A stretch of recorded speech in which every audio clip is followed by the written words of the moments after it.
Hello. Does this look cool to you? The AR-15 is a very popular weapon in the US now. It's based on a military M16, but with the difference that this one is semi-automatic only, it doesn't have the full auto. But this still has a magazine here with 30 rounds, which can be replaced in a matter of seconds. If you're not inept at it, as I am, just expel the old, insert the new. This is what the school shooter used here in neighboring Broward County the other day. And this is the reason why so many casualties happen, because this is a military round, 556 NATO or 223 in the US vocabulary. And the magazines here hold 30 rounds. During the assault weapon ban, these were limited to 10, but that limitation expired. So that's the obvious thing that the Congress can do, to reintroduce the limitation to 10 rounds. Because the reason why he could kill so many is because he can stand here and shoot one trigger pull for one bullet, poop, poop, poop, poop, poop, poop, poop, 30 rounds, and then reload in 2 seconds and have a new 30 round. If that's limited to 5, in many countries the limit for hunting is 5. And the minimum in my country, Sweden, is 3, because if you injure an animal, you need to have a follow-up shot. So with the 5-round magazine in a rifle, you can shoot 5, but then you have to reload, and that slows down the process a lot. Now, the other thing, though, is who can get access to a gun, and that's what I want to talk about. The right to bear arms is expressed in the Second Amendment. A well-regulated militia being necessary to the security of a free state, the right of the people to keep and bear arms shall not be infringed. Even though I'm from Sweden, we have a lot of guns in Sweden, by the way. Not as many per capita as in the US, but one of the highest in the world. About 1 million rifles, high-power rifles for hunting, about 1 million shotguns, about 1 million handguns for target shooting. But it's regulated, and this is the part of the Second Amendment that the Congress has not turned into law yet, and that's what I want to talk about. A well-regulated militia. Now, let's first talk about the necessity for the security of a free state. Look at what's happened to Venezuela. A tyrant, international organized crime, has taken over that country, and the people, not having weapons, are unable to defend themselves. The regime knows that no matter how much the people protest, they will not be able to overthrow the regime, because they do not have the weapons to do it. So the regime is starving people to death, forcing them to leave the country by the hundreds of thousands, not to starve to death, creating a giant crisis in northern South America.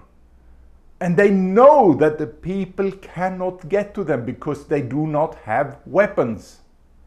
And they don't care if people starve to death. Actually, the minister, Iris Varela, the other day said, "I hope the people who leave this country never come back." They are completely cynical. And that kind of cynicism from a criminal government is only possible in a country where the people do not have arms. Therefore, the right to bear arms is essential for freedom. As I said, Sweden has one of the highest weapons ratios per capita of the world. Finland has a bit higher even, and Norway almost as high as Sweden. And those countries, maybe it's no coincidence that we have a very good functioning democracy. I don't know. So the thing that's not regulated now is this: how and who can get access to gun, this regulation of the militia. Let's look at how Sweden works. To buy a gun in Sweden, you need to have a license.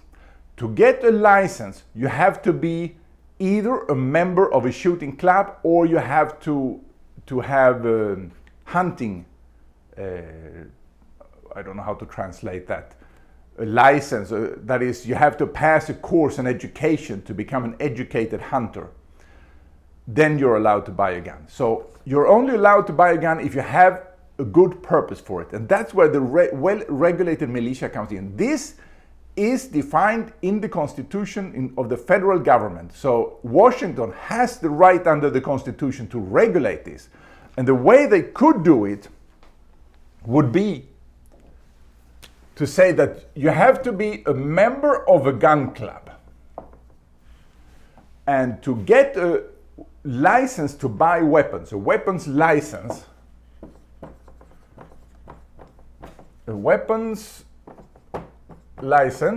which would be issued by the federal government, you have to have the signature of the officers of the gun club. Who is best able to judge which person is capable and adult enough to have a weapon and who's not? The person standing next to you on the shooting range. Therefore, by forcing the people to join a gun club, to go to the shooting range, to practice with borrowed weapons, and then they can apply for a license, and the security officer of the gun club has to sign on to the application. That way the control is social and close, and by the people best able to judge it, that is other gun users, responsible gun users. And then we can see how can we do a consequence in case some criminals, let's say some criminals set up their own gun club. Well, obviously, nobody who has been convicted of a crime can be a security officer. Nobody can be an officer in a gun club. They should not even be allowed to be members of a gun club. And second, if a gun club is found to issue, to sign on to applications for people who later commit crimes, then those officers should have the right to sign revoked, obviously. So that way we create a social network of control over the people who actually will be using the guns.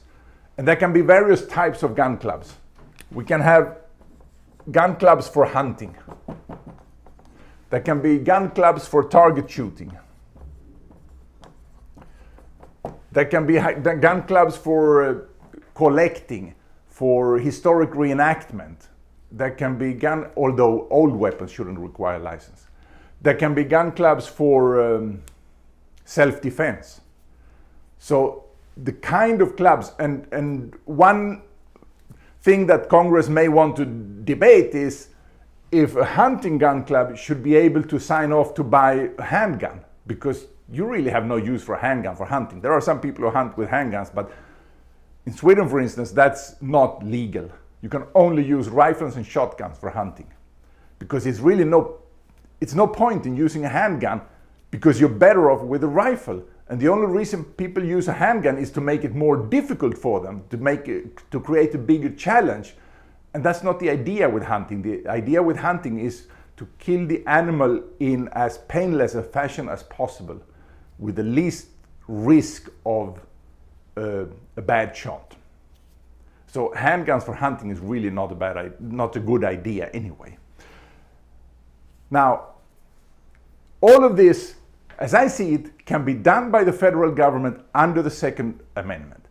And now we get to the other side of the coin here, NRA. Well, this really should be exactly in the favor of NRA, because the National Rifle Association is a kind of gun club. Although, of course, they would have local chapters. The local chapter of NRA, I'll write here NRA plus others. NRA could play an important role as one of the organization of gun clubs that will be issuing this. So I really don't see any downside for any law-abiding citizen wanting to get the gun through this mechanism.